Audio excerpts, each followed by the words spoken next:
Now, in my opinion, this is the milk that is found in the mature coconut. That is the best milk, because in my opinion, it tastes way better. I mean, once you taste coconut milk versus the milk from a cow, I mean, it's like, wow, why would we ever drink anything less? So the coconut milk, this is the best milk. I mean, this is the milk that is found around the world in tropical places. The reason is because number one, the mature coconut, it's almost impossible for any other animal to actually penetrate into, and inside here there is this amazing meat that when you squeeze the milk out of it, it is just the best for actually cooking, or even drinking fresh the way that it is. So personally, I am a strong believer in the coconut. I think the coconut milk is the best milk. It's the one that makes the most sense to humans. And the other thing to consider is, the interesting thing is that for some reason, also human beings have been kind of wanted to us to believe that because something has a certain nutrients, that means that we should take it, right? So just because something has a certain nutrient, it's dependent on whether or not we can actually absorb and assimilate the nutrients. It isn't about, oh, well, that's the best because it has more of that, right? It actually comes down to, can our bodies absorb and assimilate it? Does that make sense? Yes. So one of the things with dairy is, a lot of people have been led to believe that I get really good calcium from cow dairy, right? Unfortunately, cow dairy is also very high in purines. You guys remember when we talked about purines, which the breakdown of purines leads to uric acid? Okay. High in purines, very high in low density lipoprotein cholesterol as well. So the amount of harm that we get from it doesn't outweigh the benefit by any means, because at the end of the day, when we have high amounts of acid build up in our bodies, then that only actually depletes our resources of alkaline minerals, calcium being one of them, right? So, so it's important to understand those things, just because it has a higher amount of, whatevers, it's more important, does it make sense, and can my body absorb and assimilate it? Does that make sense? Okay. So how much, I know it's each individual, but how much coconut milk do you think is reasonable for a person to consume a day? Gosh, I never measured it, but I drink coconut milk every day. I drink it in my smoothies, and depending on what I'm having for my meal later, I mean, oftentimes I'll add some coconut milk to vegetables that I'm cooking. When I lived in Kenya, where we grew all of our own coconuts, we had coconut milk every day with whatever we prepared for dinner. So about 2 cups a day? Drink? Coconut milk is not something that really, I don't think anyone has really problems with coconut milk that I'm aware of. My stomach gets sore when I have too much coconut milk. Really? Do you make it fresh yourself? Yeah, sometimes, but it's too rich for me. Well, when you make it yourself, you can make it as thin or as thick as you want. You know what I mean? But maybe because I haven't done this fast yet. Right. Well, of course, everything changes when we get a brand new system. Mm-hmm. Yeah. But with coconut milk, if you're making it yourself, you're the one to decide how thick or thin I want to make it too. You know what I mean?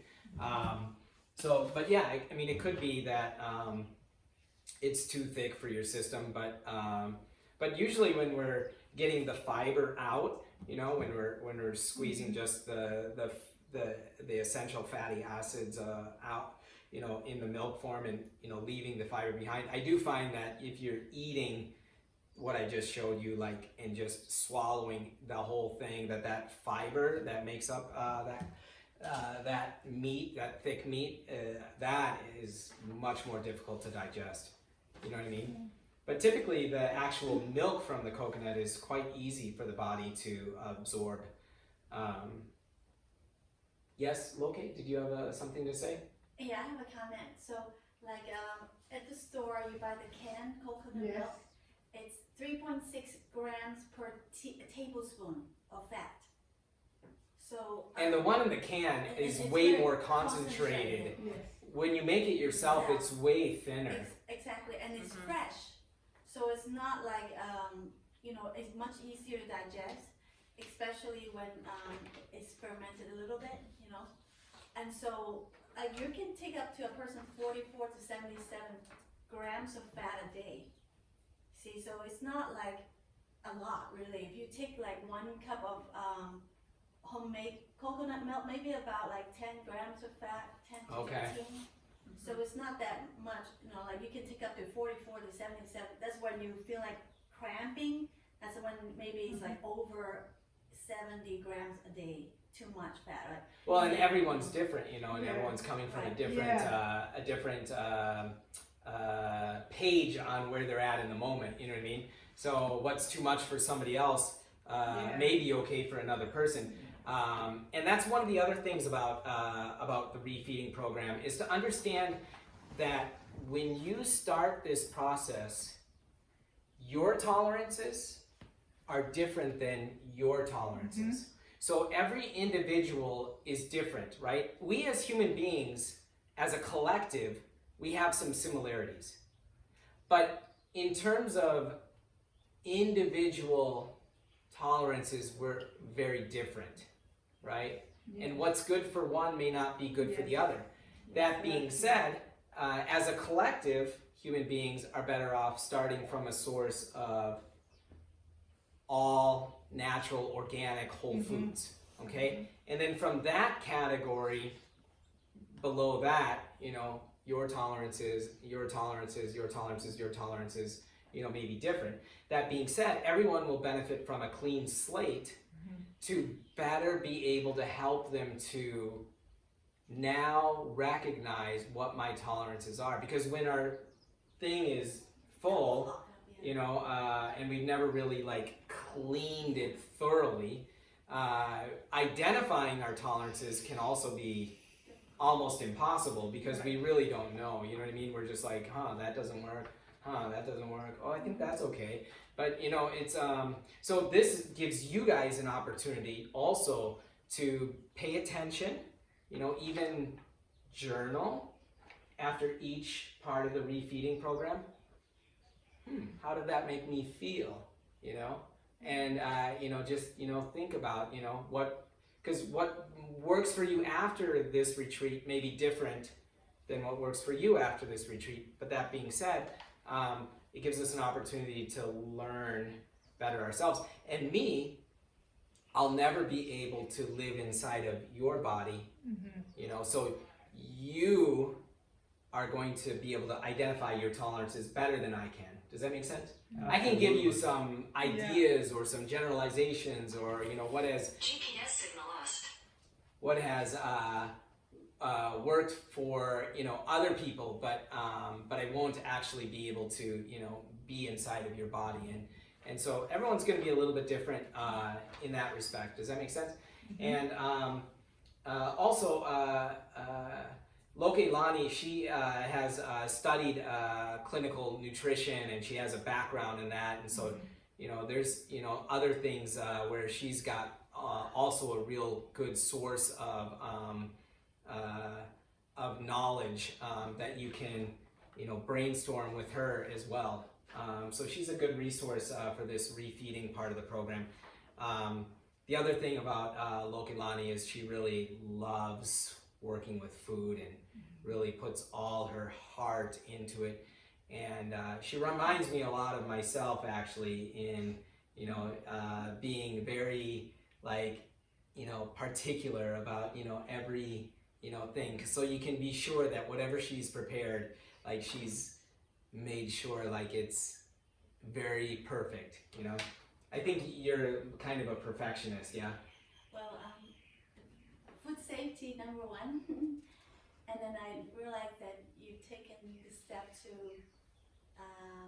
clean your body out, and I want to be able to give you the best nutrient from the natural source as much as possible without having to add something that is not, like say dressing, if you have a good herb with some lemon to bring out the flavor so you can heal as you nourish your body from the fast. That's my goal, is to bring you to the optimal health. And we can all talk about things here. And everyone has their individual like and dislike about food, so feel free to talk to me about it, and we can customize things as well. Okay. And then the other question that came up earlier was Stevie was wondering, hey, is it going to be very structured, or am I going to be able to just grab anytime I want something? And so I personally I have done refeeding following fasting in a structured program, and I have done a lot of refeeding just on my own, where I obviously don't have to follow a certain structure. And I can tell you from my experience, I would always go back to the preference that when I was in the structured program with refeeding, it's always better. Yes. It really is. And even though it may seem like, and I can tell you 100% guaranteed, you will not lack anything in this refeeding program. Yeah. I have so much experience with the refeeding and how to make sure that it's done right and in a very good way. You're going to be very, very satisfied, and you're not going to feel like you're being withheld anything. That being said, we have a certain aspect of structure that works really, really good. So as long as you, but again, if there's anything, you're going to ask us, and we're going to make sure that you're very accommodated. And let's see. So I'm just going to give you guys a little bit of a breakdown of some of the different things to expect menu-wise with the program. Okay, and every day Loke will be helping you to see the times of the different feedings. Okay, our refeeding program begins tomorrow at 8 a.m. Okay. And 8 a.m. is our break fast time for each morning. And tomorrow is going to be mostly liquids, except for we're going to let you eat some morsels. But in my experience, the whole entire day starting with solid foods doesn't work as good as liquids. Okay, liquids is going to be an easier way overall, but it's that meditative experience of really enjoying the the peeling and eating. I mean, as your first experience back to refeeding is really, really important.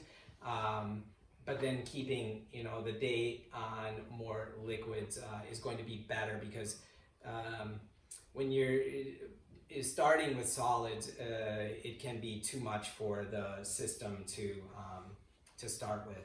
So in reintroducing the feeding program, it's much better to reintroduce liquids first, and then allow your body then to go into the solid foods.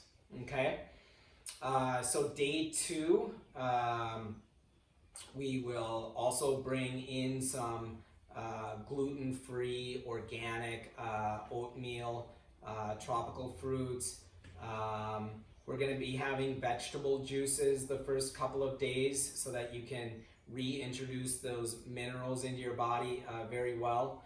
We're going to be having some fresh homemade John that Dr. Nick has prepared for you guys. We're going to begin introducing vegetable salad, steamed vegetables, avocado,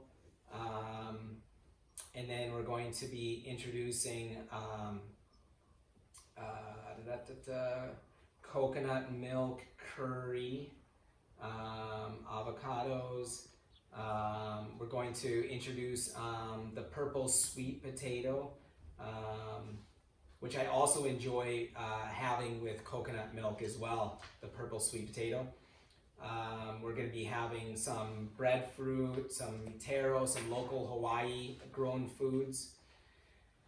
Let's see. And then you have a dinner planned as well, yeah? Yes. Which one did we go with there? Oh, we're going to be we have some fresh sweet corn that we will prepare with one of our soups. Yes. Yeah? It's a vegan corn chowder. Nice. And I think that's the one we will take with us when we go to the Mauna Kea for that evening sunset on top of the mountain. So what do you get? Is it GMO free corn? Organic. I got organic.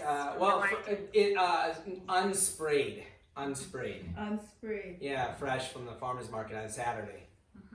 Yeah. Or from that strawberry farmer? Yeah. They say that it's unsprayed. Do you know that farmer well? Yes. Yeah.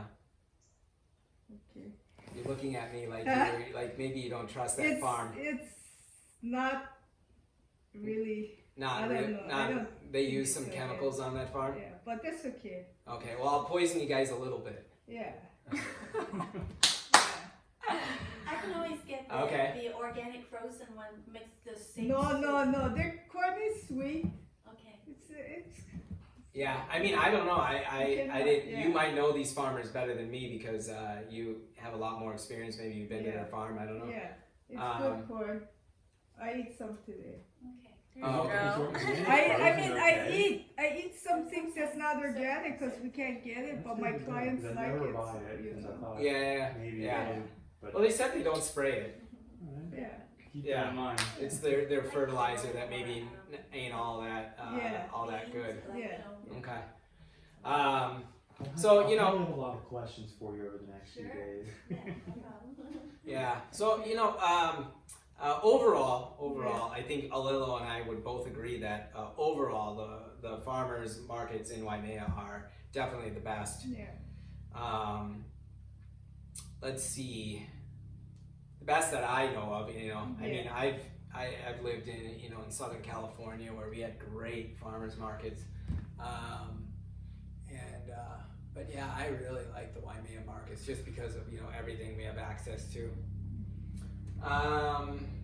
Let's see, any other topics? I think that kind of covered pretty much all the different ones that I wanted to go over.